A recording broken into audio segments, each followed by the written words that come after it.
دیکھیں، اعوذ باللہ من الشیطان الرجیم، بسم اللہ الرحمن الرحیم۔ نحن نقص علیک نبأ الحق نبأهم بالحق انہم فتیۃ آمنوا بربہم وزدناہم ہدی۔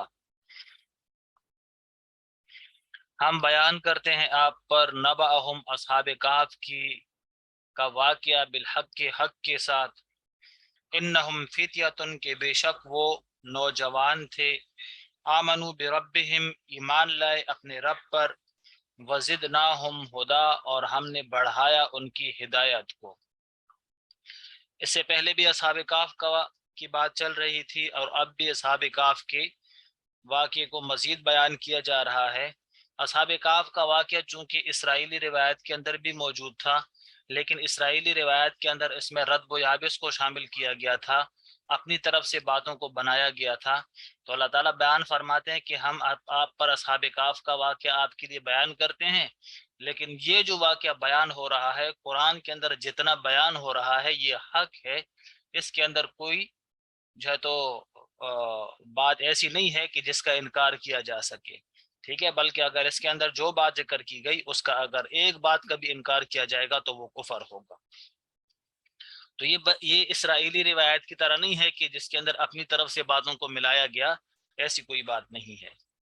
تو فرمایا نحن نقص علیک نبأہم، ہم بیان کرتے ہیں آپ پر اصحاب کہف کے واقعہ کو بالحق کے حق کے ساتھ، انہم فتیۃ کے بے شک وہ نوجوان تھے۔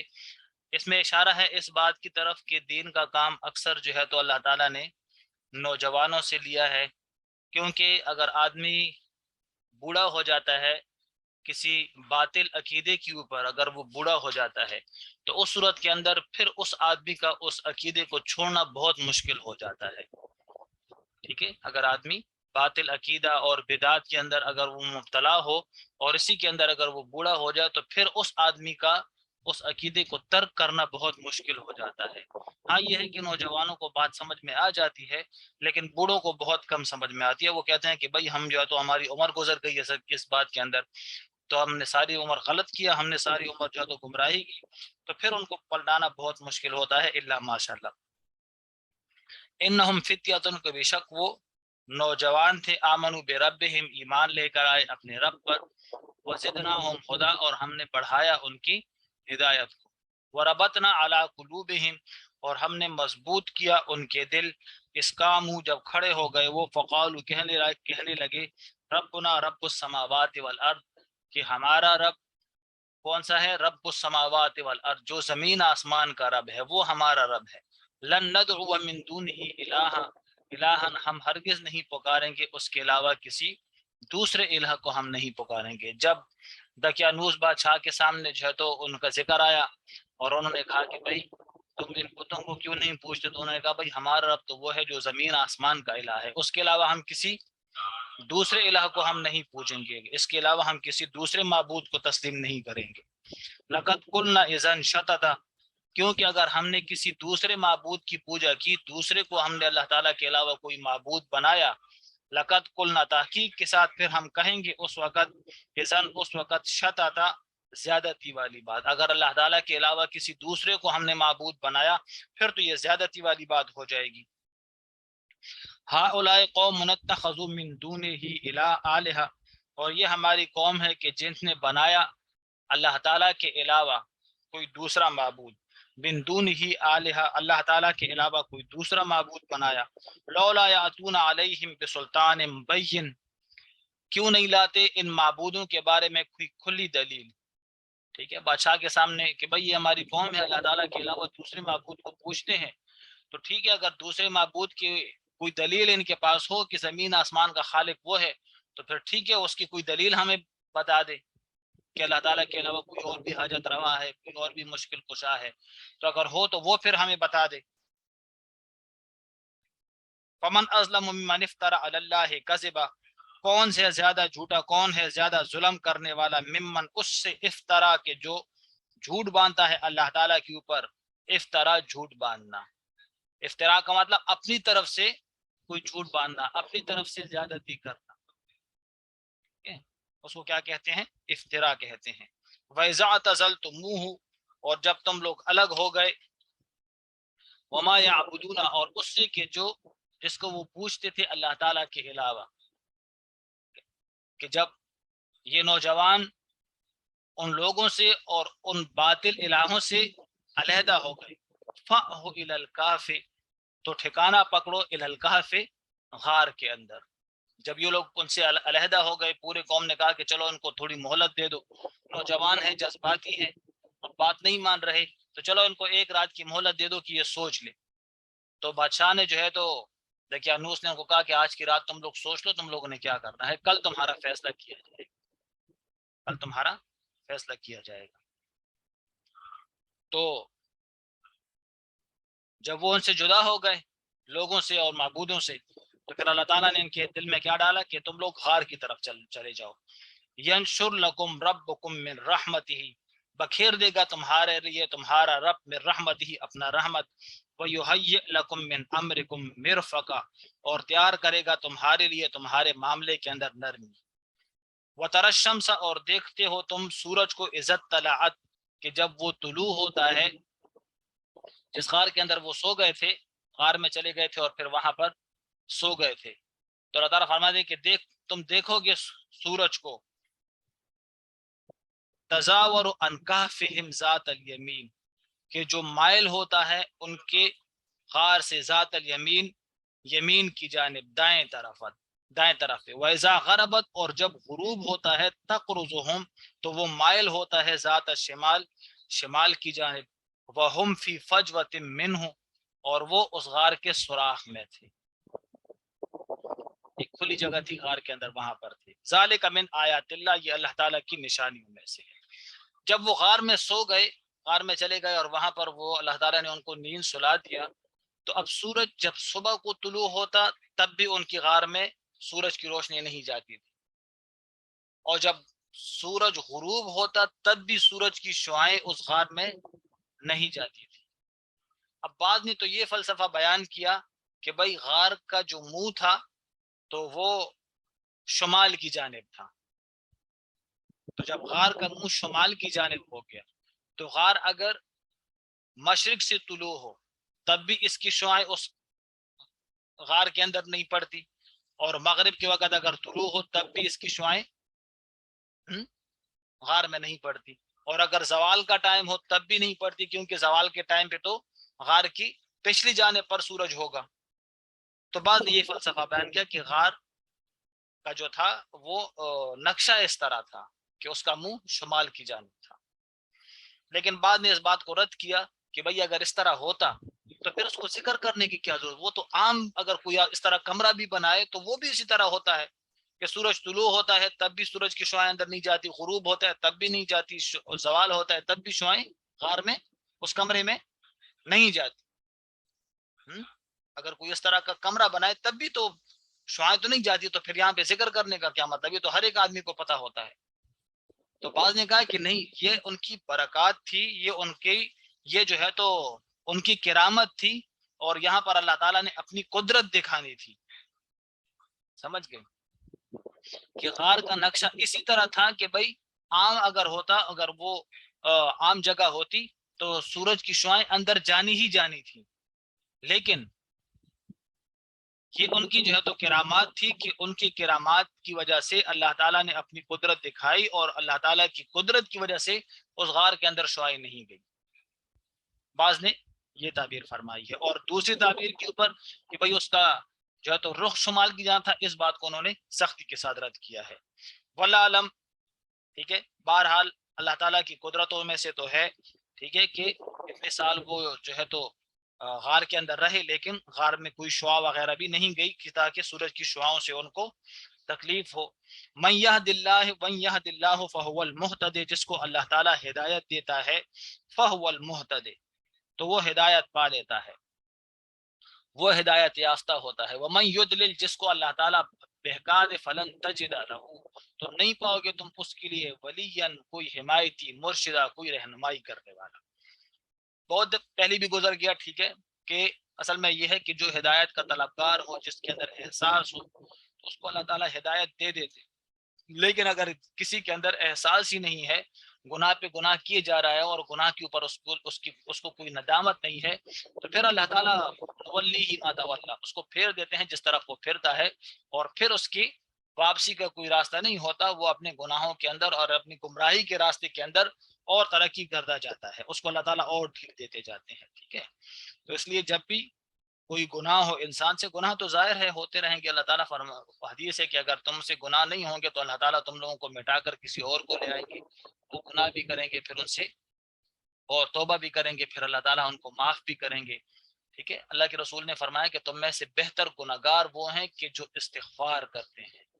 تم سب گناہ کرتے ہو، سب سے گناہ ہوں گے، خیرکم خطاؤن، تم میں سے بہتر گناہگار وہ ہے جو استغفار کرتے ہیں. او کما قال علیہ الصلوۃ والسلام. شیطان کہتا ہے کہ میں نے لوگوں کو گناہوں کے ذریعے سے ہلاک کر دیا، لیکن لوگوں نے مجھے استغفار کے ذریعے سے ہلاک کر دیا. سمجھ گئے؟ اگر شیطان جو ہے تو 70 مرتبہ نہیں تھکتا تم سے گناہ کرتے ہوئے، تو تم 70 مرتبہ کیوں تھکتے ہو استغفار کرتے ہوئے؟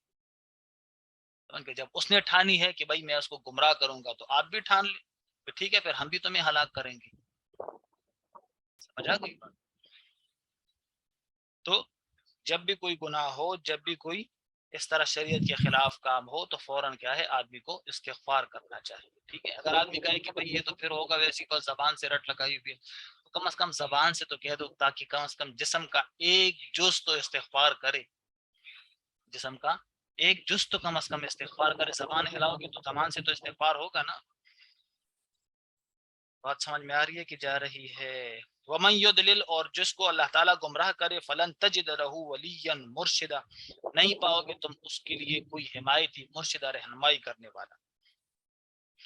تحسبهم ایقاظا وهم رقود، یہاں پر اصحاب کہف کے اور مزید حالات کو بیان کیا جا رہا ہے کہ تم ان کو گمان کرو گے ایقاظا، بیدار، کہ جب تم ان کو دیکھتے تو ان کا اتنا روپدار چہرہ اللہ تعالیٰ نے بنایا تھا، اور آنکھیں کھلی کے آدمی اگر دیکھتا تو سوچتا کہ بھئی یہ تو جاگ رہے ہیں، یہ تو جاگ رہے ہیں. وہم رقود، حالانکہ وہ سوئے ہوئے تھے. بعد آدمی ہوتے ہیں کہ کھلی آنکھوں کے ساتھ سوتے ہیں، آنکھیں کھلی ہوتی ہیں اور دل اور دماغ غائب.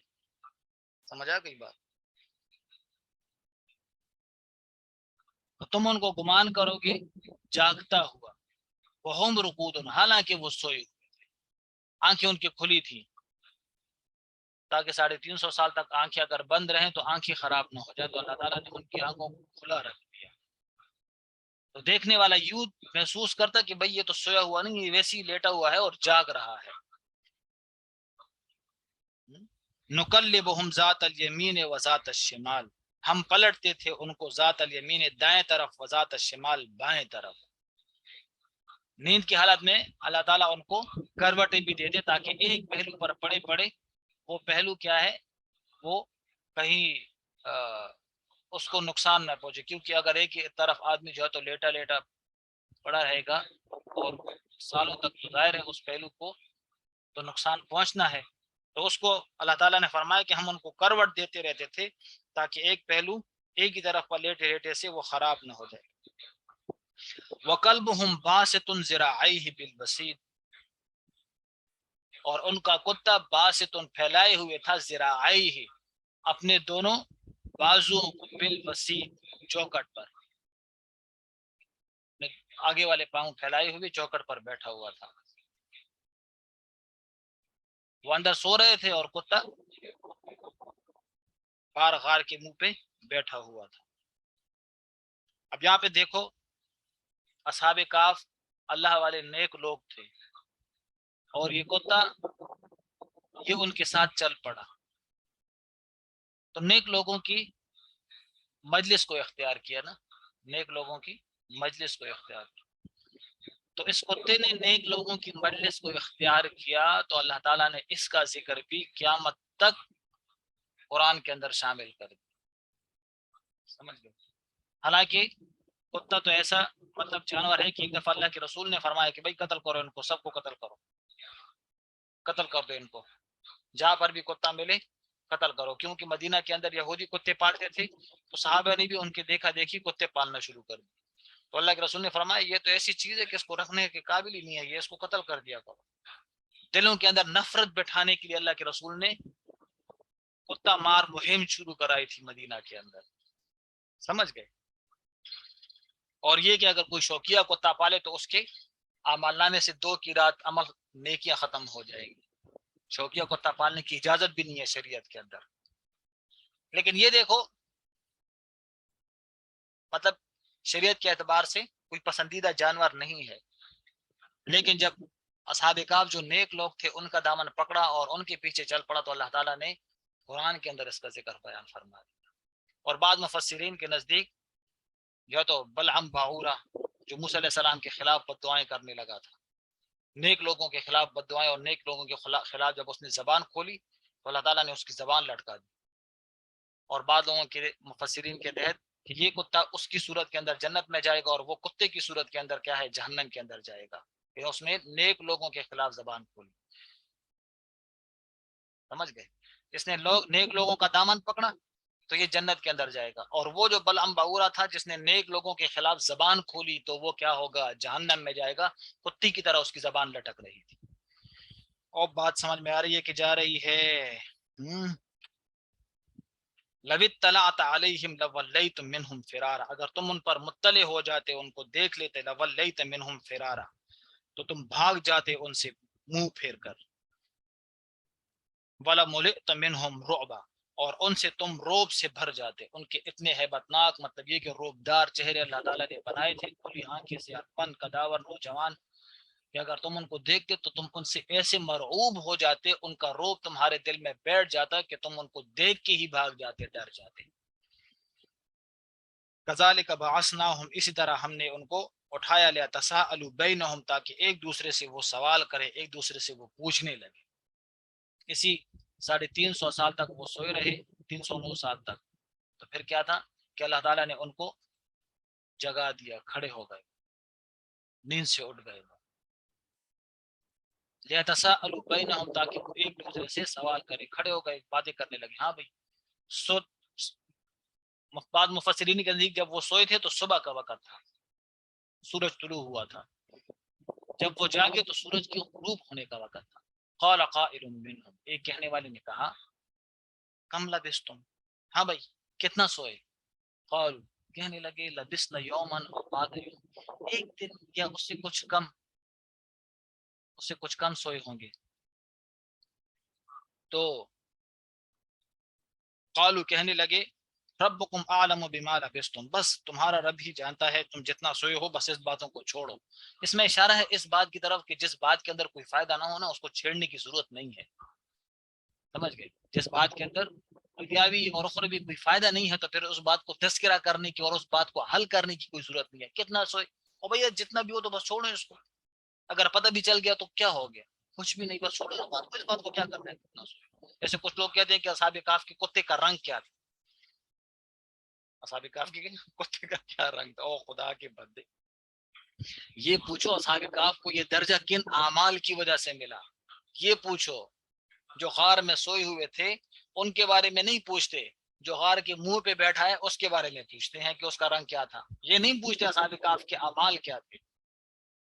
وہ اعمال اختیار کرو تاکہ تمہیں بھی وہ درجہ ملے، وہ نہیں پوچھتے۔ کیا پوچھتے ہیں؟ اصحاب کہف کے کتے کا کیا رنگ؟ اگر تمہیں پتہ چل گیا کتے کا کیا رنگ تھا تو تم کون سا علامہ بن جاؤ گے، تمہارے علم میں کون سا اضافہ ہو جائے گا، تمہیں کون سے اس علم کے اوپر ثواب مل جائے گا؟ ہاں، تو اس لیے اللہ کے رسول نے فرمایا یہ فضول سوالات اس طرح سوال نہیں کرنے چاہیے، ٹھیک ہے؟ فضول بحث کرنا یہ کیا ہے، اللہ کے رسول نے اس سے منع فرمایا ہے، ٹھیک ہے؟ انہوں نے بھی کہا چلو بس بھائی اس بات کو چھوڑ دو، کب کتنا سوئے کتنا نہیں سوئے چھوڑو اس بات کو۔ فَبْعَثُوا أَحَدَكُمْ بِوَرِقِكُمْ، بھیجو تم کسی اپنے میں سے کسی ایک کو، بِوَرِقِكُمْ، اپنے پیسوں کے ساتھ۔ وہ جب جا رہے تھے تو اپنے ساتھ پیسے بھی لے کے گئے تھے، اس وقت جس وقت وہ ان کے زمانے کے جو پیسے تھے جس کے اوپر دقیانوس کی مہر تھی، وہ پیسے اپنے ساتھ لے کے گئے تھے۔ اس میں اشارہ ہے کہ وہ 300 سال اس سے زیادہ وہ سوئے رہے، ان کے مال کو بھی نقصان نہیں پہنچا، وہ پیسے بھی ان کے ساتھ اسی طرح محفوظ تھے جس طرح اللہ تعالیٰ نے ان کی حفاظت کی، وہ پیسے بھی اللہ تعالیٰ نے حفاظت کے ساتھ ان کے ساتھ رکھے۔ تو وہ گئے پیسے لے کے وہ چلے گئے. تو اب بھیج رہے اور ہدایت دے رہے ہیں ان کو. فَلْيَنْظُرْ أَيُّهَا أَزْكَىٰ طَعَامًا، فَلْيَنْظُرْ أَيُّهَا أَزْكَىٰ طَعَامًا، بس چاہیے کہ وہ دیکھے کون سا کھانا پاکیزہ ہے. جاؤ تو حرام کھانا نہ لے کر آنا، پاکیزہ کھانا. اس سے پتہ چلا کہ دقیانوس کے زمانے کے اندر کچھ ذبیحے جو ہے تو وہ مردار ذبیحے ہوتے تھے، کچھ ذبیحے وہ مردار ہوتے تھے، مطلب یہ کہ اس کو شرعی طریقے پر ذبح نہیں کیا جاتا تھا. اور کچھ جو ہے تو اس وقت عیسیٰ علیہ السلام کے پیروکار جو تھے تو وہ شرعی طریقے سے اس کو ذبح کرتے تھے. تو انہوں نے کہا کہ بھائی جو شرعی طریقے سے ذبیحہ ہو نا وہ لے کر آنا. تو اس سے پتہ چلا کہ بھائی کھانے کی تحقیق بھی کرنی چاہیے کہ بھائی جو تم کھا رہے ہو تو کیا کھا رہے ہو. کیا کھا رہے ہو کا مطلب یہ کہ شرعی اعتبار سے دیکھو کہ جو چیز جس سے تمہاری بھوک مٹ رہی ہے تو کیا شرعی اعتبار سے بھی اس کے کھانے کی اجازت ہے یا نہیں ہے، اس کی تحقیق کرنی چاہیے. فَلْيَنْظُرْ أَيُّهَا أَزْكَىٰ طَعَامًا، فَلْيَنْظُرْ أَيُّهَا أَزْكَىٰ طَعَامًا، بس چاہیے کہ وہ دیکھے کون سا کھانا پاکیزہ ہے، ان مردار اور حرام نہ لے کر آنا. سمجھ گئے. فَلْيَأْتِكُمْ بِرِزْقٍ مِّنْهُ، بس وہ لے آئے تمہارے پاس رزق، یعنی کہ جو پاک کھانا ہو تو اسی میں سے رزق لایا کرے. وَلْيَتَلَطَّفْ، اور چاہیے کہ وہ نرمی کے ساتھ کام کرے. یہ ہدایات دے رہے ہیں اس بیچنے والے کو کہ بھائی جاؤ تو خیال کرو کسی سے لڑنا جھگڑنا نہیں ہے، پاک کھانا لے کر آنا ہے، حرام نہیں لے کر آنا ہے. ٹھیک ہے، نرمی کے ساتھ گفتگو کرنا، کسی کے ساتھ بد اخلاقی نہیں کرنا. سمجھ گئے. تو اگر اس سے اشارہ ہے کہ بھئی اگر کوئی آدمی اپنے بچوں کو اپنے گھر والوں کو کئی بار سفر کے اوپر بھیجے کسی موقع پر یا جو اتفاق ہو تو اس کو ہدایات کرنی چاہیے کہ بیٹا حرام نہیں کھانا، وہاں پہ حرام نہیں کھانا، بد اخلاقی نہیں کرنا، بدتمیزی نہیں کرنا، جھگڑا نہیں کرنا کسی کے ساتھ. سمجھا گئی بات. یہ غالباً موسیٰ روحانی رحمہ اللہ انہوں نے اپنے بیٹوں کو جب بار میں بھیجا تو ہر وقت کہتے تھے کہ حرام تو نہیں کھایا تم نے، کوئی حرام تو نہیں کھایا. تو بیٹے کہتے تھے کہ نہیں حرام نہیں کھایا. تو پھر ایک دفعہ بیٹے نے پوچھا کہ ابا جان کیا وجہ ہے کہ آپ ہم سے ہر وقت پوچھتے ہیں حرام تو نہیں کھایا، حالانکہ یہ تو یورپ ہے، لوگ کتنے کتنے گناہ کرتے ہیں، اس کے بارے میں آپ نے نہیں پوچھا اور آپ پوچھتے ہیں حرام تو نہیں کھایا. تو اس نے کہا بیٹا جب تم نے حرام کھا لیا نا جس دن، تو پھر اس دن تم باقی گناہ بھی کر بیٹھو گے، لیکن اگر حرام کھانے سے بچے رہے نا تو باقی گناہ سے بھی اللہ تعالیٰ تمہیں بچنے کی توفیق عطا فرمائیں گے. حرام کھانے کی وہ نحوست ہے کہ جب آدمی حرام کھاتا ہے تو پھر اس کا دل گناہوں کی طرف مائل ہوتا ہے، پھر اس کا دل نیکی کی طرف مائل نہیں ہوتا. سمجھ گئے. تو اس لیے اپنے بچوں کو حلال کھلائیں، حلال، تاکہ ان کا دل نیکی کی طرف مائل ہو، ان کا دل گناہوں کی طرف مائل نہ ہو. وَلَا يُشْعِرَنَّ بِكُمْ أَحَدًا، اور نہ بتائے تمہارے بارے میں کسی کو بھی. ہاں بھائی راز کو راز ہی رکھنا، اچھا کسی کو بتانا نہیں کہ ہم ادھر بیٹھے ہیں، راز کو راز ہی رکھنا. okay. یہ نہیں کہ کسی کو کہ ہاں بھائی ہم ادھر بیٹھے ہیں آپ بھی آ جاؤ ادھر ہمارے ساتھ، نہیں نہیں، راز کو فاش نہیں کرنا، راز کو فاش نہیں کرنا.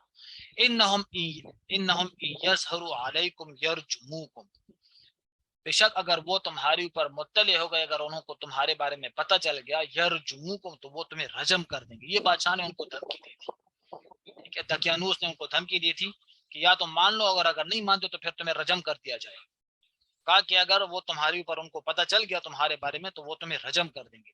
او یعیدکم فی ملتہم، یا تمہیں لوٹا دیں گے اپنے ملت کے بارے میں، اپنے دین کے اندر تمہیں لوٹا دیں گے کہ جیسے ہم پہلے کافر تھے تو ہم پھر کافر ہو جائیں گے. ہمیں تو اللہ تعالیٰ نے ہدایت دی، کفر سے نکال دی، تو ایسا نہ ہو کہ پھر وہ ہمیں دوبارہ کفر کے اندر لوٹا دیں. اور اگر دوبارہ کفر میں چلے گئے تو ولن تفلحوا ابدا، تو تم ہرگز نجات نہیں پاؤ گے. یہ ہدایات ان کو دے دی. وَكَذَلِكَ، اور اسی طرح اعثرنا علیہم، ہم نے اطلاع دی، علیہم ان کے بارے میں، اصحاب کہف کے بارے میں لوگوں کو، لیعلموا ان وعد اللہ حق، تاکہ وہ جان جائے کہ اللہ تعالیٰ کا وعدہ حق ہے. سمجھا گئی بات؟ تو اب یہ نشانیاں، یہ باتیں ان کو بتا کر وہ تو چلے گئے، اس کو بھیج دیا کہ بھائی تم جاؤ ادھر اور ایسا کرو کہ کھانا لے آؤ. اب وہ کھانا لینے کے لیے چلا گیا. جب ادھر چلا گیا تو دکاندار کو ہاں بھائی یہ لے لو گوشت دے دو. بھائی یہ پیسے ادھر نہیں چلتے. تم کون سے پیسے دے؟ وہ 300 سال پہلے والے سکے. انہوں نے کہا یہ پیسے ادھر نہیں چلتے. وہ بھائی کیسے نہیں چلتے؟ کسی شہر کا ہوں میں بھی. دکھاؤ. یہ تو دقیانوس کی مہر ہے اس کی. یہ تو سالوں پہلے گزر گیا یہ کرتا. تمہارے پاس ہی کیسے آئے؟ تو جب انہوں نے کہا کہ دقیانوس مر گیا اور اس کی بادشاہت ختم ہو گئی تو انہوں نے شکر ادا کیا کہ چلو شکر ہے ہم اس کے ظلم سے بچ گئے. تو کہا بھائی قصہ کیا ہے؟ ہوا کیا ہے؟ ہاں ہوا کیا ہے؟ تو نے کہا اصل میں بات یہ ہے کہ دقیانوس ہے تو اس نے ہمیں دھمکی دی تھی کہ اگر تم ہماری طرف واپس نہ پلٹے تو ہم تمہیں رجم کر دیں گے. تو ہم نے ان سے چھپ کر جو ہے تو کسی غار میں. اچھا ہم تو لوگوں سے سنتے آ رہے ہیں کہ اس طرح نوجوان جو ہے تو دقیانوس کے زمانے میں غائب ہو گئے تھے. پھر اس کو کچھ پتہ ہی نہیں چلا. ہاں اس کا کچھ پتہ ہی نہیں چلا کہ وہ نوجوان. کیونکہ اس وقت تو مطلب یہ کہ کوئی اتنے وہ بھی نہیں تھی, کوئی اتنی فاسٹ ٹرین بھی نہیں تھی, جہاز بھی نہیں تھی, گاڑیاں بھی نہیں تھی کہ بھئی ان کو جو ہے تو 1 منٹ کے اندر ادھر ادھر پہنچا دے. انہوں نے جانا ہوتا تو کہاں جانا ہوتا؟ تو 8 میل 10 میل دور چلے جاتے. کہاں جاتے؟ اور وہ تو بادشاہ تھا. انہوں نے تو جو ہر طرف اپنے سپاہیوں کو بکھیر دیا. تلاش کرو ان کو, کہیں بھی نہیں ملے. سراغ ہی نہیں ملا. سارے فوج نے تلاش کر. تو اب لوگ بھی حیران کہ بھئی یہ نوجوان اگر گئے تو کہاں گئے؟ اگر ان کو جو ہے تو کسی درندے نے کھا لیا تو کہیں ہاتھ مل جائے گا, کہیں اس کی جو ہے تو پاؤں مل جائے گا, وہ بھی نہیں مل رہا. اگر مر گئے تو لاش مل جائے گی. کہاں چلے گئے یہ نوجوان؟ اب واقعہ تو کیا ہے؟ واقعہ تو ہے نا عجیب کہ وہی نوجوان جو تو 7 نوجوان غائب ہو گئے. کہاں چلے گئے؟ 6 وہ خود تھے, 7 ان کے ساتھ کون مل گیا؟ چرواہا مل گیا. تو یہ کہاں چلے گئے؟ کہاں غائب ہوگا؟ چرواہا بھی اپنی بکریاں چھوڑ کے چلا گیا, وہ بھی اس کا بھی پتہ نہیں. اب واقعہ تو ان کے اندر عجیب تھا. تو کیا ہے بات پھیلی اور نقل در نقل ہوتی گئی. سمجھ گئے؟ اچھا تم وہ نوجوان ہو. تو لوگ جمع ہو گئے. ہاں بھائی کیا ہو گیا؟ یہ تو وہ نوجوان ہے جو دقیانوس کے زمانے میں غائب ہو گئے تھے. یہ تو زندہ ہے. تو لوگوں کے لیے بڑا وہ عجیب مقام بن گیا لوگوں کے لیے. ٹھیک ہے. اب اس کے بعد پھر اصحاب کہف کے ساتھ کیا؟ اچھا پھر انہوں نے کیا کیا؟ وہ جو ہے تو جس کو بھیجا تھا انہوں نے لوگوں سے کہا نہیں ہم تو زندہ ہیں, ہم تو اس غار میں ہیں, آ جاؤ میں آپ کو اور ساتھیوں سے بھی ملاقات کراتا ہوں. چلو چلے گئے. سارے لوگ جو ہے تو ایک عجیب سی کیفیت بن گئی تھی. سارے ان کے ساتھ چلنے لگے. جب وہاں پر دور سے انہوں نے دیکھا کہ بھئی یہ تو ہمارا ساتھی آ رہا ہے اور اس کے ساتھ جو تو کافی لوگ بھی آ رہے, تو وہ ڈر گئے کہ بھئی یہ تو دقیانوس کی فوج آ رہی اور ہم تو پکڑے گئے. تو ان کے ساتھی نے ان کو کہا کہ بھئی آپ لوگ پہلے ٹھہرو, میں اپنے دوستوں کو جو ہے تو سمجھاتا ہوں کہ بھئی یہ کوئی وہ نہیں ہے, یہ کوئی ہمیں مارنے والے نہیں ہیں, ہماری مدد کرنے والے ہیں. اور جو دقیانوس تھا وہ مر گیا, اس کا زمانہ ختم ہو گیا. اب یہ یہاں تک تو بات ہے کہ بھئی یہاں تک تو واقعہ ہو گیا. اب اس کے بعد پھر اصحاب کہف کے ساتھ کیا ہوا اس کے بارے میں کوئی وضاحت نہیں ہے.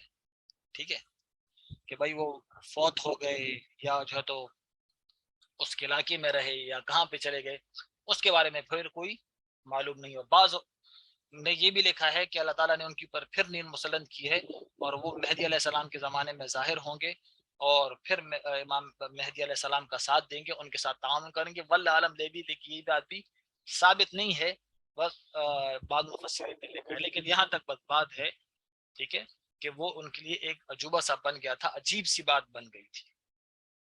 اور یہ اللہ تعالیٰ نے اس لیے کیا کہ ان کو دکھایا کہ بھائی تم لوگ تو کیا جو کہ مرنے کے بعد جو ہے تو دوبارہ زندہ نہیں ہے. یہ دیکھو ان کو میں نے 300 سال تک ان کو میں نے سلایا اور یہ لوگ جاگ گئے. تو جس طرح یہ سوئے ہوئے بندے کو میں جگا سکتا ہوں اور ایک آدمی کو میں 300 سال تک میں 309 سال تک میں لٹا سکتا ہوں, سلا سکتا ہوں, تو تمہیں مرنے کے بعد بھی زندہ کر سکتا ہوں. سمجھ گئے؟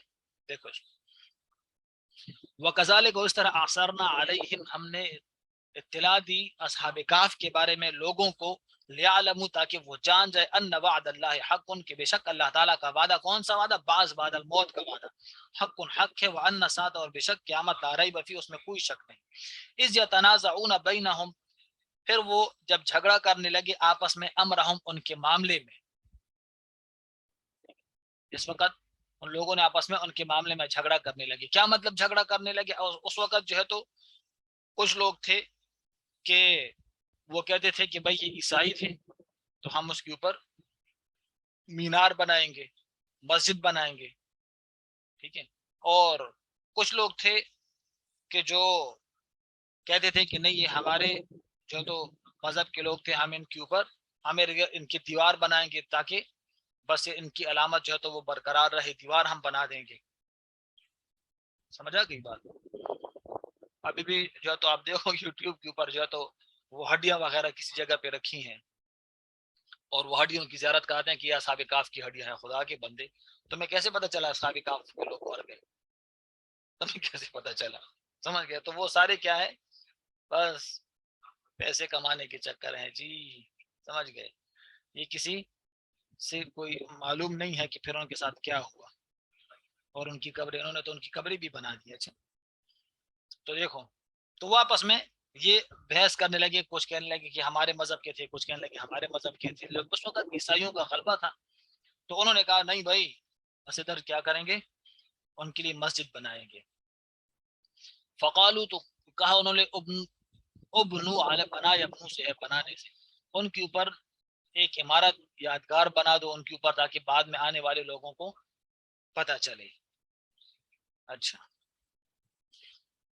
ربهم اعلم بهم، تمہارا رب زیادہ بہتر جانتا ہے ان کے بارے میں. قال الذين غلبوا، تو کہا ان لوگوں نے جو جن کو غلبہ حاصل تھا، عیسائیوں کو اس وقت غلبہ حاصل تھا، علی امرہم، ان کے معاملے میں، لنتخذن علیہم مسجدا، کہ البتہ ضرور بضرور ہم بنائیں گے ان کے اوپر مسجد کو.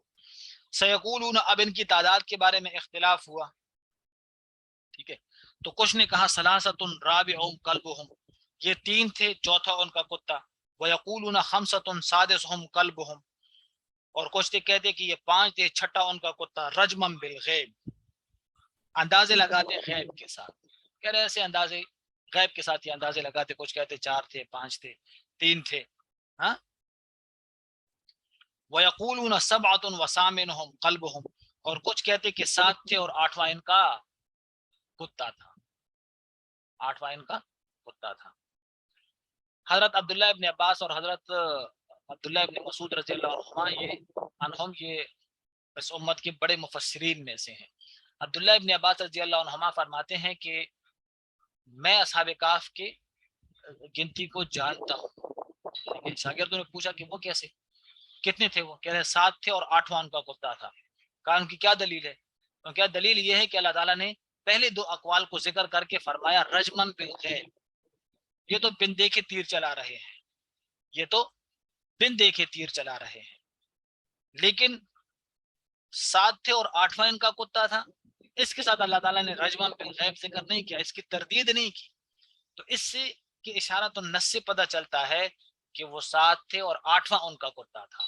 سات تھے، چھ تو وہ نوجوان جو وہ علاقہ چھوڑ کر دقیانوس کی جگہ چھوڑ کر بھاگ گئے تھے، اور ساتواں وہ جو ان کے ساتھ چراواہ مل گیا تھا. ٹھیک ہے. اچھا جی، قل ربی اعلم بعدتہم وما یعلمہم الا قلیل، تم کہہ دو ان کو کہ اللہ تعالیٰ زیادہ جانتا ہے ان کی تعداد کو اور وہ نہیں جانتے مگر تھوڑا سا. فلا تمار فیہم مراء ظاہرا، بس اے مخاطب تم جھگڑا نہ کرو اس کے بارے میں، الا مراء ظاہرا، مگر سرسری، مطلب جو ہم نے بتا دیا بس وہ کافی ہے. فلا تستفت فیہم احدا، آپ نہ پوچھیں اس کے بارے میں کسی سے، یعنی اصحاب کہف کے بارے میں کسی سے پوچھنے کی ضرورت نہیں ہے. جو اللہ تعالیٰ نے ذکر کر دیا بس وہی ہے، اور جو ہے تو اس کے اندر کسی سے پوچھنے کی کوئی ضرورت نہیں ہے، اور نہ مزید باتوں کی کوئی ضرورت ہے کہ بھائی وہ پھر کہاں چلے گئے، ان کی قبریں کہاں ہیں، ان کا کتا کہاں چلا گیا، کتے کا رنگ ان کا کیا تھا. یہ سب کیا ہے، فضول باتیں ہیں. ان باتوں کو چھیڑنے کی کوئی ضرورت نہیں ہے. بس جو سبق تھا اس واقعے کے اندر، سبق اس کا یہ ہے کہ بھائی اللہ تعالیٰ اس بات کے اوپر بھی قادر ہے کہ اللہ تعالیٰ جو ہے تو 309 سال تک اللہ تعالیٰ نے ان کو سلایا، نہ ان کے جسموں کے اندر کوئی فرق آیا، نہ وہ بیمار ہوئے، نہ جو ہے تو ان کو جسم کو کوئی نقصان پہنچا، نہ ان کے مال کو کوئی نقصان پہنچا. تو سبق ہے کہ اگر اللہ تعالیٰ کے دین کے لیے کوئی ہجرت کرتا ہے تو اللہ تعالیٰ اس کی حفاظت کرتا ہے. اور اشارہ ہے اس بات کی طرف کہ بھائی جو آدمی نیک لوگوں کی کا دامن پکڑے گا اور نیک لوگوں کی صحبت اختیار کرے گا تو اس صحبت اختیار کرنے کی وجہ سے بھی اللہ تعالیٰ اس کو قابل تعریف بنا دیں گے، اللہ تعالیٰ اس کی بھی مدح فرمائیں گے. ٹھیک ہے. اور اشارہ ہے اس بات کی طرف کہ اللہ تعالیٰ جو ہے تو جس طرح 309 سال تک سلانے پہ قادر ہے، تو اللہ تعالیٰ موت کے بعد اٹھانے پر بھی قادر ہیں. سمجھ آ گئی بات؟ چلے یہاں تک بس کرتے ہیں، باقی انشاءاللہ کل پڑھتے ہیں. ٹھیک ہے. السلام علیکم ورحمۃ اللہ.